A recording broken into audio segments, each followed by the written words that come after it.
दामाद की सास पार्ट 2।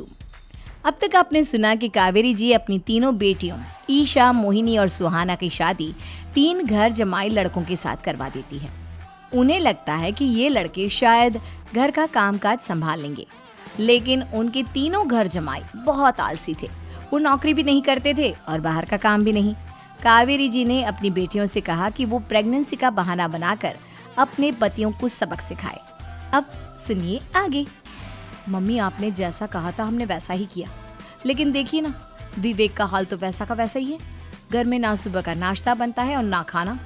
नौकरी पर जाने की बात करूं तो खाने को दौड़ते हैं मुझे। हाँ मम्मी, मैंने भी सुमित को कितनी बार कहा कि अगर नौकरी नहीं करनी तो कोई छोटी सी दुकान ही खोल लो, घर का खर्चा कैसे चलेगा। देखो दोपहर के 12 बजने आए और जनाब अभी तक सो रहे हैं। हाँ मम्मी, ईशा और सुहाना ठीक कहती हैं। अविनाश का भी यही हाल है। जब मैंने अपनी प्रेगनेंसी के बारे में कहा तो मुझसे कहने लगा, अरे दूसरी लड़कियां तो 9-9 महीने तक नौकरी करती है, बस डिलीवरी के टाइम छुट्टी लेती है। मोहिनी, तुम भी नौकरी करो। अब मुझे कहाँ नौकरी मिलेगी। मम्मी बताओ अब मैं क्या करूँ।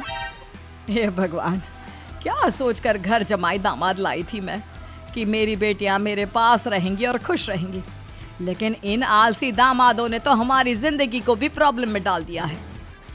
मैं तो कहती हूँ मम्मी, हम लोग वापस अपनी जॉब पर जाना शुरू कर देते हैं।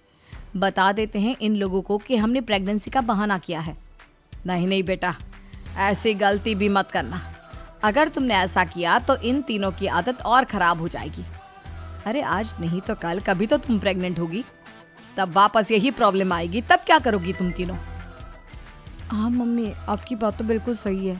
इन लोगों को तो सुधारना ही पड़ेगा। लेकिन कैसे? अपने बच्चों के आने की खबर सुनकर भी इन लोगों पर कोई असर नहीं हो रहा।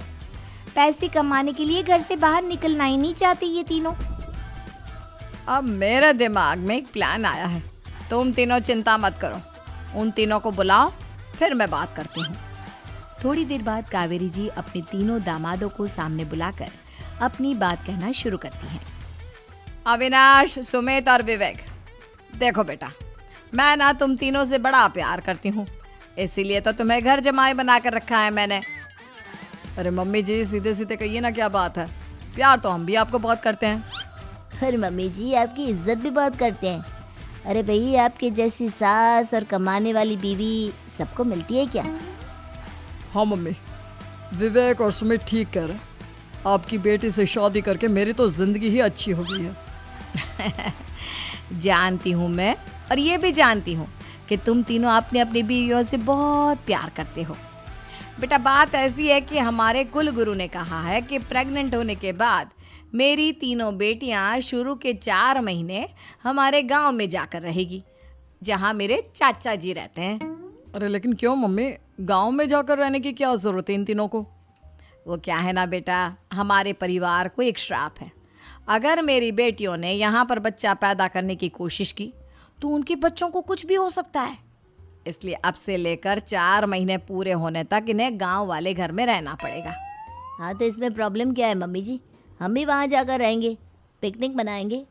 अरे भाई, बीवी जहाँ हम भी वहाँ। हाँ यार, आइडिया तो बहुत अच्छा है। शहर की ज़िंदगी में रह रहकर परेशान हो चुके हैं, अब कुछ दिन गांव में बिताएंगे। तुम लोग समझने की कोशिश क्यों नहीं करते? तुम में से कोई भी वहाँ नहीं जा सकता, और मैं यहाँ रहूँगी ना तुम तीनों के साथ। 4 महीने की तो बात है, उसके बाद ये तीनों ही लौट कर आ जाएंगी। ठीक है मम्मी जी, अब हमारे बच्चों का सवाल है तो ये तो करना ही पड़ेगा। कावेरी अपनी तीनों बेटियों को कुछ दिन के लिए घर से बाहर कहीं दूसरे शहर में रहने के लिए भेज देती है। कुछ दिनों के बाद, अरे मम्मी जी, बहुत दिन से पिज्ज़ा नहीं खाया, मंगवाइए ना। क्या बताऊं बेटा, पहले तो बेटियां खर्चा दे देती थी क्योंकि उनकी नौकरी थी, लेकिन अब तो मेरे पास पैसे ही नहीं बचे। थोड़े बहुत पैसे हैं जो बच्चों की डिलीवरी में काम आएंगे। लेकिन मम्मी जी, आपकी बेटियों को वापस आने में तो अभी बहुत वक्त बाकी है। वही सोच सोच कर परेशान हो रही हूँ। सोच रही हूँ कल से दूध भी बंद करवा देती हूँ। अब दूध वाले को देने के लिए पैसे भी तो नहीं है ना। अरे नहीं नहीं मम्मी जी, अगर दूध भी बंद करवा दोगी तो मुझे चाय कहाँ से मिलेगी? और चाय के बिना मैं तो मर ही जाऊंगा। क्या करूं बेटा, इसके अलावा हमारे पास कोई ऑप्शन नहीं है। मेरे पास पैसे ही नहीं बचे। इस तरह कावेरी जी धीरे धीरे अपने तीनों दामादों को पैसे देना बंद कर देती हैं और घर में खाने पीने की चीजें लाना भी बंद कर देती है। अब वो तीनों बुरी तरह से परेशान होने लगे थे और इसलिए एक दिन तीनों प्लान करके घर से बाहर निकलते हैं और बाजार में जाने के बाद यार अच्छा खाना खाए हुए कितने दिन हो गए, पता नहीं कब अच्छा खाना मिलेगा। हमारी बीवियों के जाने के बाद तो हमारी हालत भिखारियों जैसी हो गई है यार। कुछ भी हो, मुझे तो आज पिज्ज़ा खाना ही खाना है। जेब में 1 रुपया नहीं और पिज्जा खाएगा, कहाँ से आएंगे पैसे? अरे देख वहाँ सामने बोर्ड पर क्या लिखा हुआ है, कंप्यूटर पर काम करने के लिए एक आदमी की आवश्यकता है। भाई मैं तो जा रहा हूँ, काम करूँगा और शाम तक पैसे लाकर आराम से पिज्ज़ा खाऊंगा। जा जा, तुझे कोई काम नहीं देने वाला, हम तो घर जा रहे हैं। चल भाई सुमित।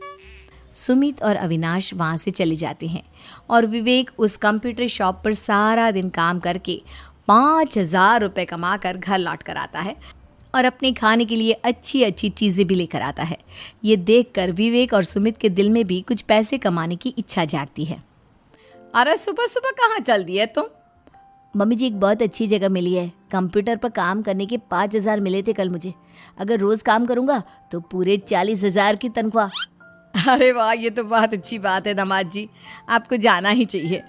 सुमित और अविनाश विवेक को इस तरह तरक्की करते देखकर परेशान हो जाते हैं और वो दोनों भी काम की तलाश में निकल पड़ते हैं। धीरे धीरे उन दोनों को भी काम मिल जाता है। अब कावेरी के तीनों दामाद छोटी मोटी नौकरी करके अच्छा पैसा कमाने लगे थे। एक दिन कावेरी उन्हें अपने पास बुलाती हैं। अरे वाह, विवेक 40,000 कमा लेता है, अविनाश 60,000 और सुमित तुम भी 40,000 के आसपास कमा ही लेते हो। कुल मिलाकर तुम अच्छे खासे पैसे कमा रहे हो बेटा। हाँ मम्मी जी, बहुत मज़ा आता है जब महीने के एंड में मोटी रकम हाथ में आती है। पूछिए मत मम्मी जी, घर में रहकर रोटी बना बना कर और तो जैसा महसूस होने लगा था मुझे तो। हाँ बेटा, तुम तीनों की बात तो बिल्कुल ठीक है और जानते हो अब तुम तीनों की पत्नियां भी वापस लौट कर आने वाली है। लेकिन मम्मी जी अभी तो उन्हें गए सिर्फ 2 महीने हुए हैं, आपने तो कहा था वो 4 महीने के बाद लौट कर आएंगी। ऐसा कुछ नहीं है बेटा, मैं सिर्फ तुम तीनों को सबक सिखाना चाहती थी कि आदमी घर में बैठकर बीवी की कमाई खाता हुआ अच्छा नहीं लगता। इस दुनिया में हर इंसान को मेहनत करनी चाहिए, काम करना चाहिए, चाहे वो औरत हो या आदमी, ताकि अपने परिवार को संभाल सके। कावेरी की बात सुनकर उन तीनों को अपनी गलती का एहसास होता है और कावेरी उन्हें सच बता देती है कि ईशा, सुहाना और मोहिनी शहर में ही कहीं दूसरी जगह रह रहे थे। शाम के वक्त उन तीनों की पत्नियां लौट कर आ जाती है और कावेरी जी का परिवार एक खुशहाल परिवार की तरह रहने लगता है।